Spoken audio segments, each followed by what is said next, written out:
Hello students, in Physical Pharmaceutics 1 lecture series, the unit we are discussing today is solubility of drugs. In solubility of drugs, the topic of today's concern is diffusion principles in biological systems, solubility of liquids in liquids.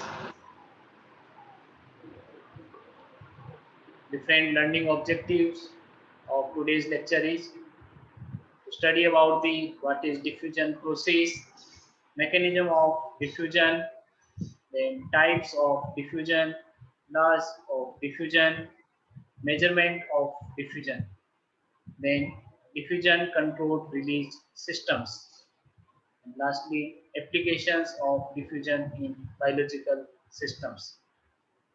After the discussion of diffusion mechanism, we have to discuss two more topics, which is solubility of gases in liquids and solubility of liquids in liquids with examples. So these are the different learning outcome. So if we discuss the learning objectives, students will be able to know about the diffusion process and mechanism of diffusion after studying the today's topic. Then types of diffusion, law of diffusion, measurement of diffusion, diffusion control release systems, application of these diffusion in biological systems, and then solubility of gases in liquids and solubility of liquids in liquids. So starting from the very important phenomena which is known as diffusion. So what is diffusion? So when we go through the diffusion mechanism, we can find that this is a mass transfer phenomenon where the mass can transfer from higher concentration to less concentration or lower concentration. So in mass transfer phenomena, individual molecules of a substance caused by random molecular motion associated with a driving force such as the concentration gradient. So when we go through the diffusion process or diffusion mechanism, we can conclude that there is a driving force which is required to carry out this diffusion process. This is known as concentration gradient. So concentration gradient means the difference in the concentration of one part to another part, or one compartment to another compartment, or one concentration to higher concentration to lower concentration. So the difference in concentration with the distance, this is the concentration gradient. So diffusion is defined as a mass transfer phenomena where the mass can be transferred from higher concentration to lower concentration, and the driving force which is required for this diffusion mechanism is the concentration gradient. A physical process that refers to the net movement of molecules from a region of higher concentration to lower concentration under the influence of concentration gradient, defined as diffusion. So when you go through the diagram, we can find that the mass can be transferred or molecule can be transferred from the higher concentration to lower concentration, and solvent moves by the concentration gradient in this mass transfer phenomenon. So this is the very important mechanism because many of the drugs are absorbed by the diffusion partitioning mechanisms. So diffusion is very important mechanism in physical pharmacy. It is a process of mass transfer of individual molecules of a substance by random molecular motion, and the driving force for this diffusion phenomena is the concentration gradient. So now when we see the applied part or application part of this diffusion phenomena in pharmaceutical science, so these are the different applications are given, or these are the diffusion phenomena applied in pharmaceutical sciences include the mechanisms with the release of drug from dosage form, ultrafiltration, microfiltration, dialysis, and hemodialysis. Then permeation and distribution of drug in living tissues are also related with the diffusion mechanism. Then estimation of molecular weight of polymers.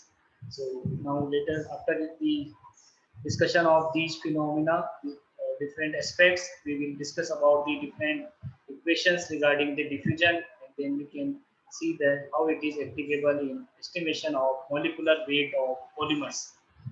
Then reduction of absorption as well as the elimination of the drug compound. So these are the different areas or mechanisms which are related with the diffusion phenomena. Now, when we go through the types of diffusion, there may be different types. First one is the very simple, and most of the process occurs with this type of diffusion. This is the passive type of diffusion or passive diffusion. So, in passive diffusion, net movement of material from an area of high concentration to an area of low concentration. So you can see the diagram here where the extracellular space is given, then intracellular space is given, and when the time increase, there will be the concentration of the both of the compartment, either it may be extracellular or intracellular will be equal, and the diffusion process can be stopped. So there will be the concentration gradient, then diffusion will be automatically occur. So it is a mass transfer phenomena between the high concentration and low concentration, and it is occurs due to the concentration gradient. Diffusion will continue until the gradient is eliminated. So when the concentration between the one compartment to another compartment is similar, then there will be no concentration gradient or difference, and the diffusion will stop. So diffusion requires a driving force which is known as concentration gradient, which is the difference between the high and low concentration. So you can see the diagram where the time increases, and then there will be the concentration between the two of the compartment will be similar, and the diffusion will be stop out. So passive diffusion is the net movement of material from an area of high concentration to an area of low concentration. Now, the second type of diffusion is facilitated diffusion or carrier mediated diffusion. So, as the diagram is given here, so it is the movement of molecules across the cell membrane via special transport proteins that are embedded within the cellular membrane. So, carrier is required for this type of diffusion. So, it is also known as carrier mediated diffusion or facilitated diffusion. So it is the movement of molecule across the cell membrane via special transport proteins which are embedded within the cellular membrane. So this is the second type of diffusion, which is known as carrier mediated diffusion. The third one is the active transport. So active transport, you can see the diagram here with the passive transport and active transport is mentioned. So through active cell transport, the cells present in the intestines of human being receive glucose. So approaching of glucose in the intestine of human being through the active transport or active cell transport is given here. So diffusion, facilitated diffusion and active transport is shown in this diagram also. You can see here where the diffusion is the mass transfer from higher to lower concentration. No energy is required. This is passive type of diffusion. And in facilitated diffusion or carrier mediated diffusion, it can occur through a special transport proteins that are embedded within the cellular membrane. And in active transport, movement of molecules across a membrane from a region of higher concentration to lower concentration against the concentration gradient. And in filtration, movement of solvent or solute molecules influenced by the hydraulic pressure. So these are the different types of mass transfer phenomena where the mass can be transferred from the one concentration to another concentration according to the concentration gradient. So the driving force for all the types of diffusion phenomena or mechanism is the concentration gradient difference between the concentration of two compartments. Now, after the types of diffusion, the very important laws of diffusion. So there are very important law which is related with the diffusion. These are known as fixed law, fixed first law of diffusion and fixed second law of diffusion. So laws of diffusion is already known as fixed first law of diffusion and fixed second law of diffusion. So it is derived from Adolf Fick in 1856. Fixed first law of diffusion, what it states. So diffusion flux is directly proportional to the concentration gradient under the assumption of steady state diffusion. So it's for the fixed first law of diffusion, the rate of diffusion is directly proportional to the concentration gradient. And when we go through the diagram here, concentration on y-axis, this is the C, and on x-axis there is the position or distance is given. So diffusion flux is directly proportional to the concentration gradient under the assumption of steady state diffusion. So J is the diffusion flux, the unit of it is gram per square centimeter per second, and D is the diffusion coefficient of diffusivity.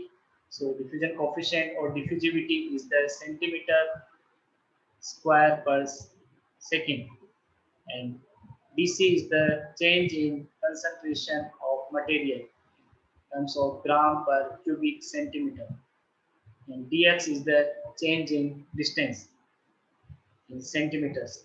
So diffusion flux J is the mass transfer through a cross section area in a unit time, J equal to dm by s dt. J is the diffusion flux, m is the mass transfer, s is the area, and dt is the time. So each for the fixed first law of diffusion, the diffusion flux or rate of diffusion is directly proportional to the concentration gradient under the assumption of steady state diffusion. So when we go through the second law of diffusion, again it also explains the diffusion, but there is the explanation is quite modified. So change in concentration with time in a particular region is proportional to the change in concentration gradient at that point in the system. So as for the fixed first law, the rate of diffusion or diffusion flux is directly proportional to the concentration gradient. Whereas in fixed second law of diffusion, the change in concentration with time, dc by dt, where dc is the concentration change and dt is the time. So change in concentration with time in a particular region is proportional to the change in concentration gradient at the point in the system.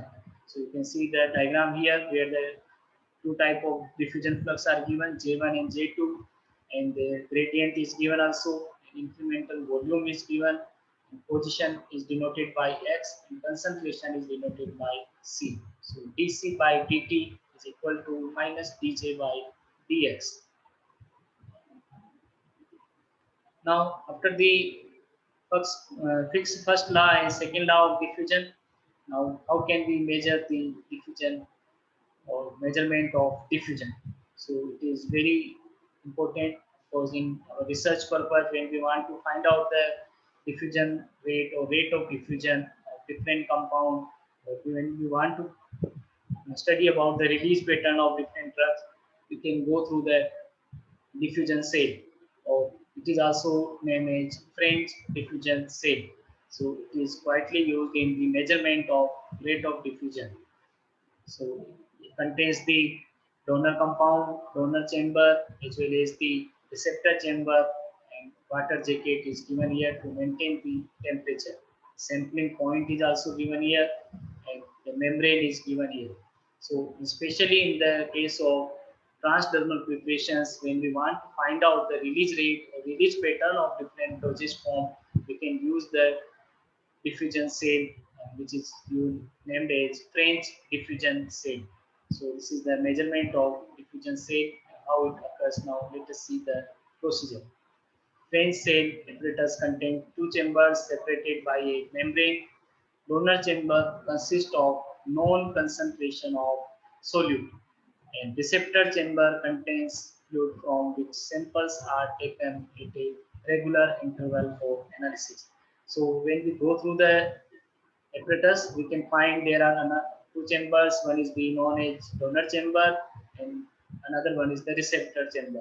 And if the donor chamber, the concentration of drug is higher, where the receptor chamber, the concentration of the drug is less, and the temperature is maintained at 37 degrees centigrade. And the samples are taken from the receptor chamber or at a regular interval. So membrane may be of excised tissue, tissue construct, and cadaver tissue to synthetic membrane. So there is a membrane which can be put in between the donor chamber and receptor chamber. And it may be made of excised tissue or tissue construct, or it may be cadaver tissue. Or you can use the synthetic membranes also. When experiment starts, solute from donor chamber diffuse through the membrane into the receptor chamber.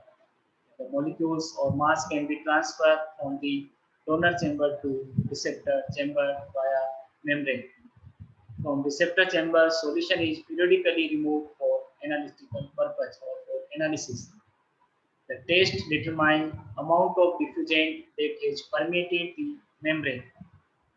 The solution of receptor chamber is replaced with new solution after each sampling, so that the compensation of the solvent or the volume can be maintained throughout the experiment. Now, after the measurement of diffusion, now we have to discuss about the different types of diffusion control release systems. So, diffusion, as we already discussed, is a very important phenomena which is widely applicable to study to explain the release pattern of different drugs. So there are different type of diffusion control release systems. So first one is the reservoir type of laminated matrix device. So you can see the diagram here where the reservoir of drug is inside the matrix, then insoluble membrane is surrounding here, and the diffusion of soluble drug by partitioning can be done. So a hollow system containing an inner core surrounded in water insoluble membrane. Polymer can be applied by coating or encapsulation. Drug partitions into membrane and exchange with surrounding fluid by diffusion. Then the drug will enter membrane, diffuse to periphery and exchange with surrounding fluid. The polymer contained in coating, thickness of coating and hardness of microcapsules are rate controlling parameters. So the rate controlling parameters are given here, like the polymer content in coating, thickness of the coating and hardness of microcapsule, which decides or which affects the rate of release from the drug.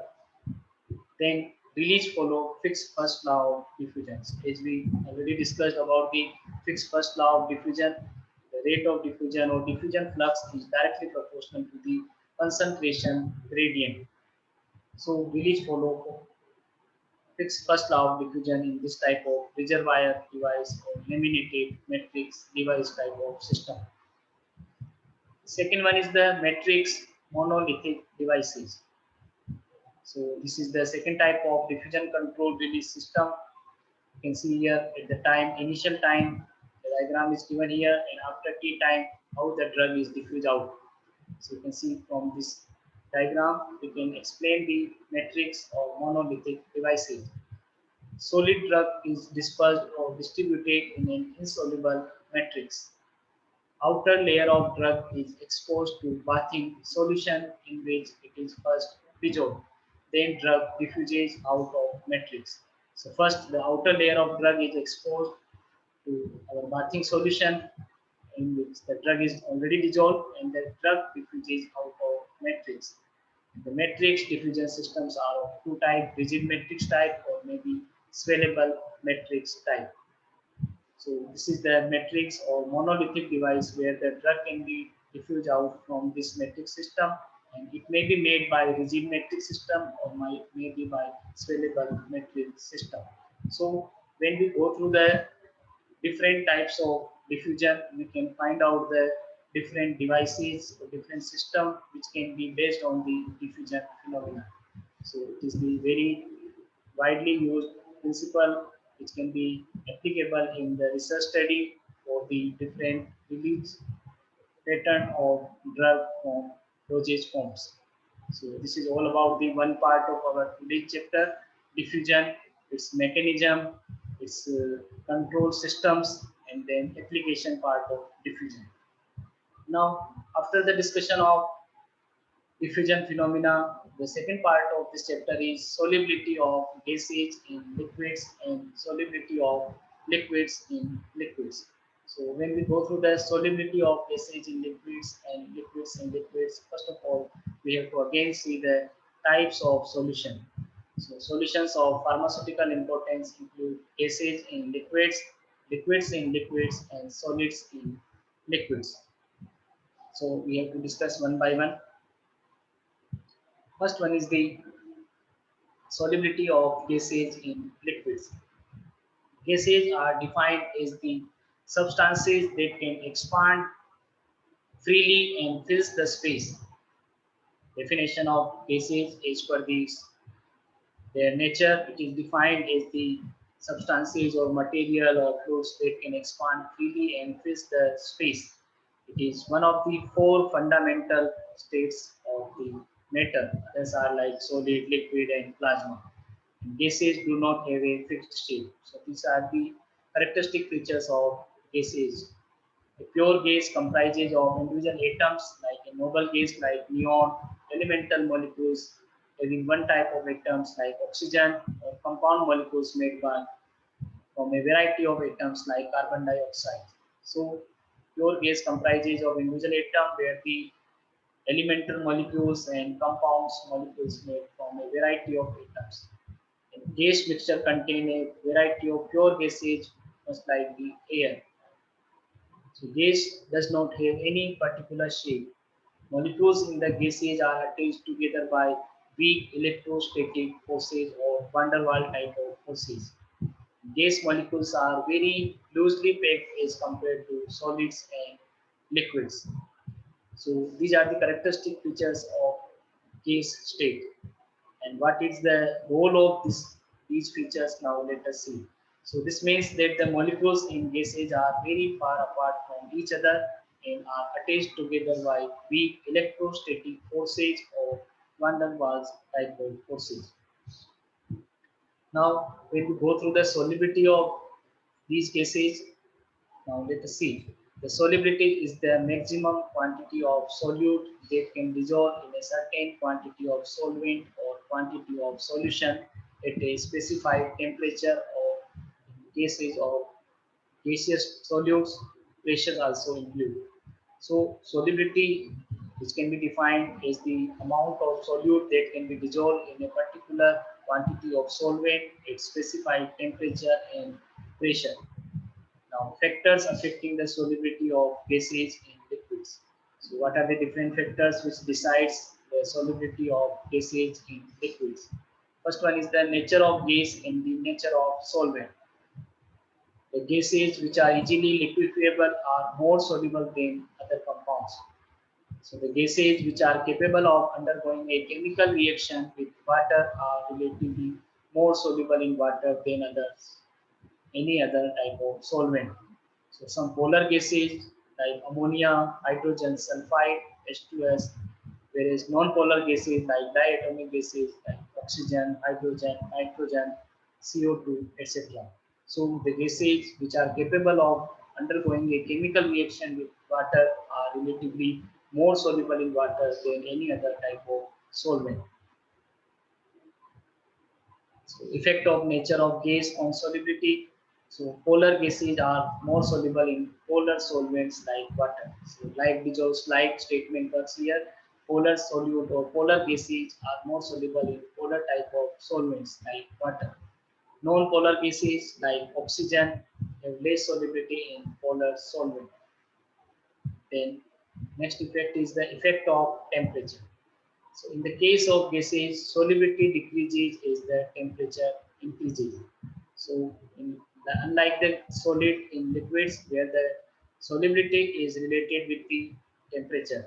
And when the temperature is increased, the solubility of solids in liquid is also increases. But in case of gases, solubility decreases as the temperature increases. The reason for this is that when most gases dissolve in solution, the process is exothermic, accompanied by the release of heat. Increased temperature causes an increase in the kinetic energy of gas molecules. And due to the higher kinetic energy, it causes the more movement or more motion in the gas molecules, which break intermolecular bonds and may enter the gas phase. This is the temperature increases, the solubility of gas also decreases. So these are the different figures or diagrams or curves which show the effect of temperature on the solubility of gas. So you can see that higher temperature gas is less soluble. So these are the different gases. You can see here when we plot a graph between the temperature and solubility of gas in particular solvent, then we can define the effect of temperature on the solubility of gases. Now, next effect is effect of pressure. So, liquids and solids do not exhibit a change in solubility with changes in pressure. Gases show a significant increase in solubility with an increase in pressure. So, it is directly proportional to the pressure of the gas. Suppose there is a piston tank with a gas above a saturated aqueous solution of the gas. And at equilibrium condition, at a given pressure, the same number of gas molecules enters and leave the solution per unit time. If the piston is pushed down, this equilibrium is disturbed. So the gas volume is decreased above the aqueous solution, but the gas pressure is increased. And gas particles collide the surface of the solution more often. So more particles enter the solution per unit time. And due to this effect, more gas dissolves to reduce this disturbance until the system is re-establishes equilibrium. So you can see the effect of pressure can be stated by the very important law. This is known as Henry's law. So Henry's law states that the solubility of a gas in a liquid is directly proportional to the partial pressure of the gas above the surface of the solution. So when we go through the effect of pressure on the solubility of gases in liquids, we can use the Henry's law. And it states that the solubility of gas, which can be represented by S gas, is directly proportional to the partial pressure P gas of the that gas above the surface of the solution. And thus it expresses the quantitative relationship between the gas pressure and its solubility. So when we go through the Henry's law equation, it is defined as S gas is equal to KH multiplied with the P gas. So KH is the Henry's law constant. It is specific for a given gas solvent combination at a given temperature. And S gas is the expressed in mole per liter and is the P gas in atmosphere. The units of KH are Henry's constant are mole per liter per atom. So Henry's law, which can be widely used to show the relationship between the gas pressure and solubility. And it states that the solubility of gases in liquid is directly proportional to the partial pressure of the gas above the surface of the solution. So graph showing the relationship between the solubility in mole fraction and pressure of gas. So you can see the solubility of gas versus pressure in the diagram. When we increase the pressure, more gas molecules are soluble at higher pressure. And when we plot a curve between the pressure in Pascal or maybe in the mole fraction, we can obtain the graph of different gases like methane, hydrogen, nitrogen, helium. So it can be shown a relationship between the solubility and pressure of the gases. Now, application of Henry's law. So it is widely used to explain the relationship between the effect of pressure on the solubility of gases. Now, other applications are to increase the solubility of carbon dioxide CO2 in soda water and soft drinks, and the bottle is sealed under high pressure. So the solubility is directly proportional to the pressure of the gas.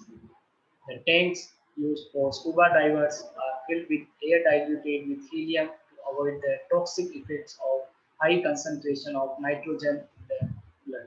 So it can also use in the scuba divers, and which can be used for the filling the tank with the air diluted with helium to avoid the toxic effects of high concentration of nitrogen in the blood. Now, when the pressure above the solution is released, what will happen? The solubility of gas also decreases. As the temperature increases, the solubility of gases decreases. So there are two phenomena which is related with the solubility of gases in liquid. One is the pressure, another one is the temperature. So when the pressure above the solution is released or decreases, the solubility of the gas also decreases. As the temperature increases, the solubility of gas decreases. So now second one is the after the discussion of solubility of gases in liquids and the factors affecting the solubility of gases in liquids. The second important aspect is solubility of liquids in liquids. So preparation of pharmaceutical solution involves mixing of two or more liquids like alcohol and water to form hydroalcoholic solutions, like volatile oils and water to form aromatic waters, and like the volatile oils and alcohols to form spirits and elixirs. So preparation of pharmaceutical solution involves mixing of two or more liquids. Either it may be hydroalcoholic solutions, or maybe aromatic waters, maybe spirits or elixirs, etc. So liquid system may be divided into two categories. One is the system showing complete miscibility such as alcohol and water, glycerin and alcohol, benzene and carbon tetrachloride. So these system, like whether it may be alcohol water system or glycerin alcohol system or benzene carbon tetrachloride system, these systems showing complete miscibility each other. And some of the system they show the partial miscibility of is like the phenol and water. So two liquid layers are formed, each containing some of the other liquid in the dissolved state. Partial miscible system can be represented by very common example like phenol water system. So the term miscibility refers to the mutual solubility of the components in liquid systems.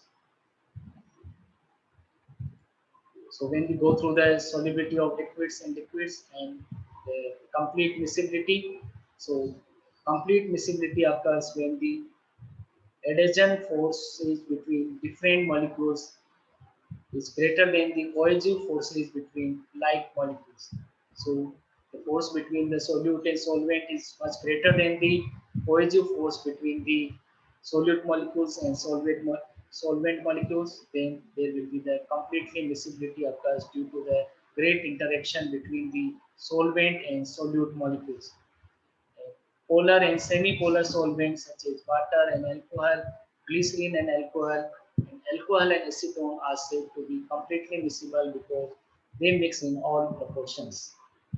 Non-polar solvents like the benzene and carbon tetrachloride are also completely miscible. So, like dissolves like means polar compounds can easily dissolve in polar solvents, and non-polar compound can easily dissolve in non-polar solvents. Then when we go through the partial miscible system, so partial miscibility like phenol water system, it is the results when the cohesive forces of the constituents of a mixture are quite different, like water hexane or water phenol system, where the AA is greater than BB.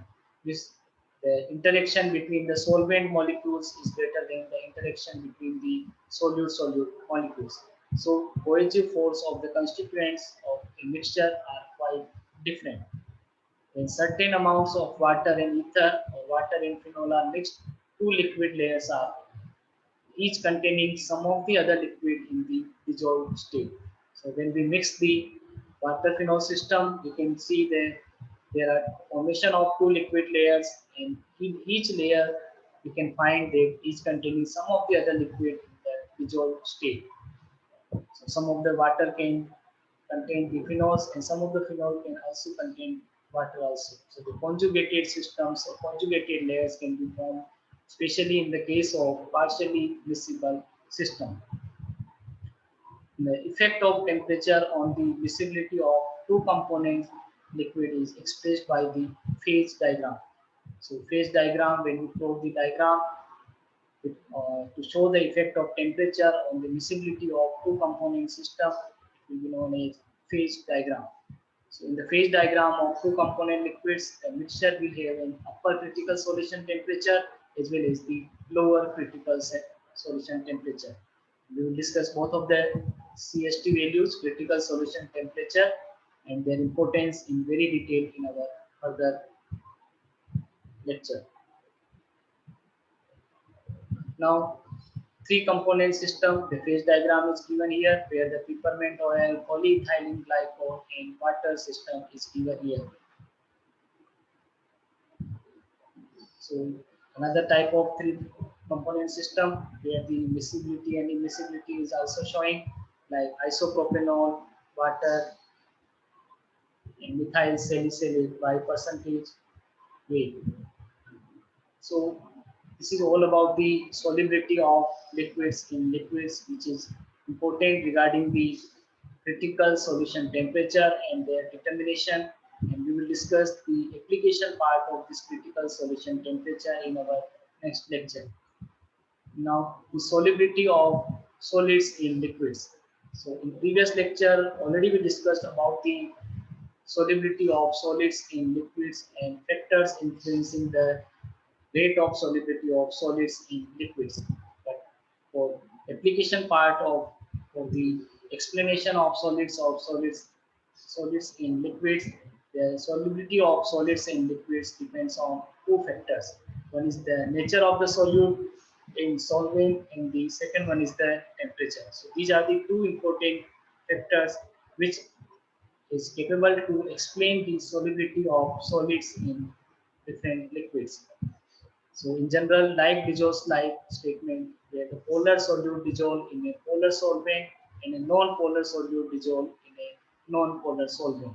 So polar ionic molecules like sugar and sodium chloride dissolve in the water molecules, which are polar in nature, while non-polar molecules like naphthalene, anthracene, etc. dissolve in the non-polar solvents like benzene and carbon tetrachloride.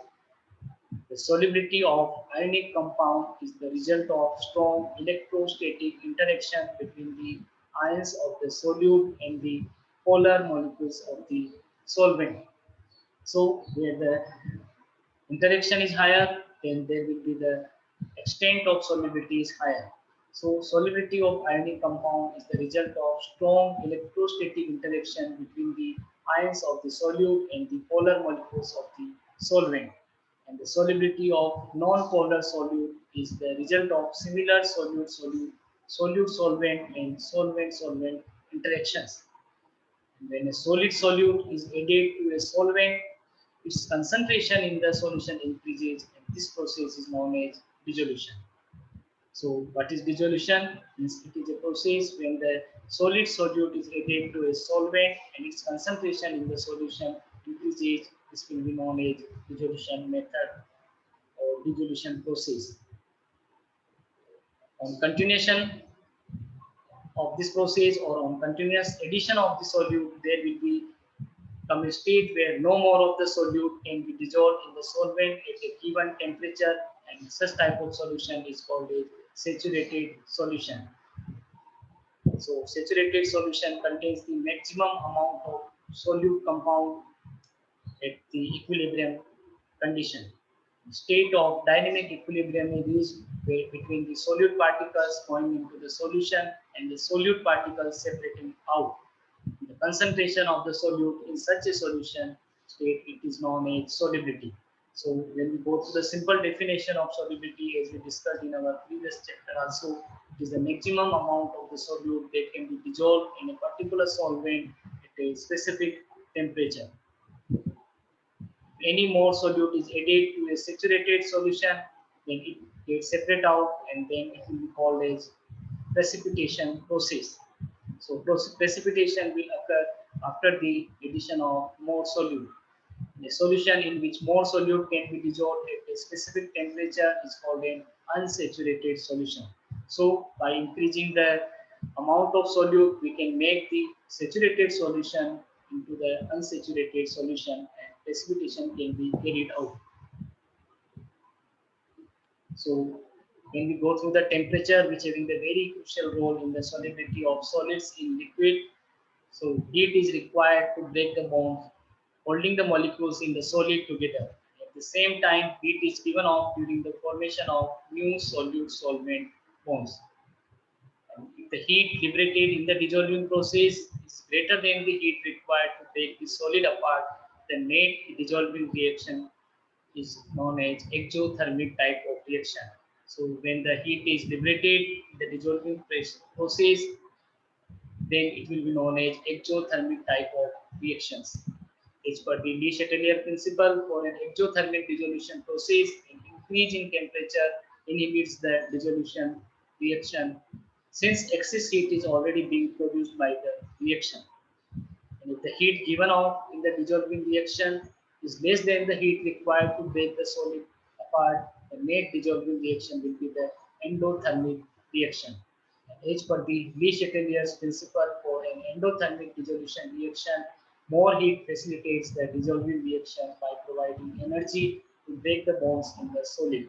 And when there is a breaking of the bonds in the solid, there will be the great interaction between the solute and solvent compound and there will be the more solubility. So the temperature having very effective role in the solubility of solids in liquids. So when we go through the compilation or in summary of today's topic, we discussed about the diffusion process or diffusion mechanism. Then we discussed about the fixed first law of diffusion, fixed second law of diffusion, and then diffusion control release systems with applications of diffusion in pharmacy. The second part of this chapter, we discussed about the solubility of liquids and solubility of gases in liquids. We discussed about the Henry's law and its application also. And then we discussed about the partially miscible system. So these are the today's topic we discussed, and these are the some of the references. You can go through these references and find out the reading material regarding our today's topic in more detail.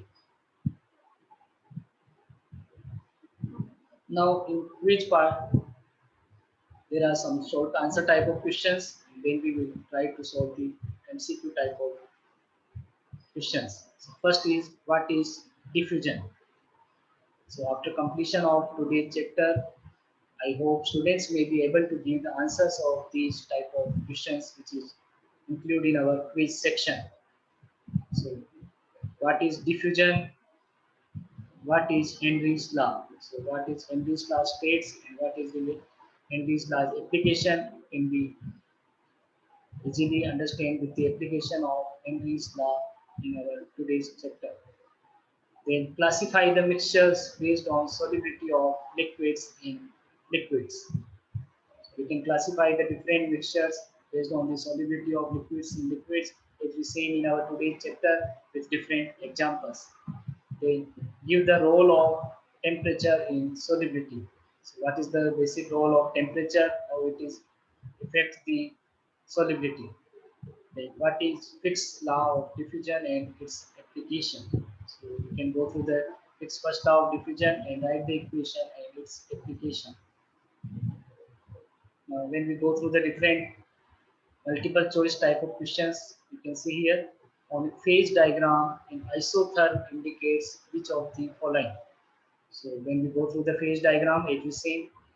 An isotherm indicates which of the following: a region where the composition of the system is constant, a region where the pressure is constant, an area below which only the solid phase exists, a region where the temperature is constant. So you can go through the phase diagram and find out what is isotherm indicates. Then the The second question is given here. When someone opens a bottle of carbonated drinks, the pressure inside the bottle decreases. So this results in option A, decrease in the solubility of carbon dioxide, CO2 gas in water. B is increase in the solubility of CO2 gas in water. C is decrease in the solubility of sugar in water. D is increase in the solubility of sugar in water. So it is also depends on the pressure and the solubility of the gases in liquids. So you can go through the topic and find out the correct option on ABCD. The next question is, a gas law states that the amount of dissolved gas in a liquid is proportional to its partial pressure above the liquid. A is Henry's law, B is Dalton's law, C is Raoult's law, and D is Newton's law. So which law is related with this statement? You can find it and pick the correct option. Next one is the molecules diffuse. A option is from lower concentration to higher concentration. B is randomly. C is the from higher concentration to lower concentration, and D is the down the temperature gradient. So molecules diffuse as we discussed in diffusion definition. Then next question is, indicate which of the following drugs are salts of a weak acid and a strong base, like chlorpromazine hydrochloride, sodium salicylate, acetyl salicylic acid, and chlorpheniramine malate. So salts of weak acid and strong base, which is also related with the solubility of solids in liquids. You can go through it and find out the correct answer. The next one is the solubility of gases increases with the decrease of A is mass, B is the volume, C is temperature, and D is the pressure. So solubility of gases increases with the decrease of which option? We have to go through the and find out the correct answer. So this is all about our today's lecture.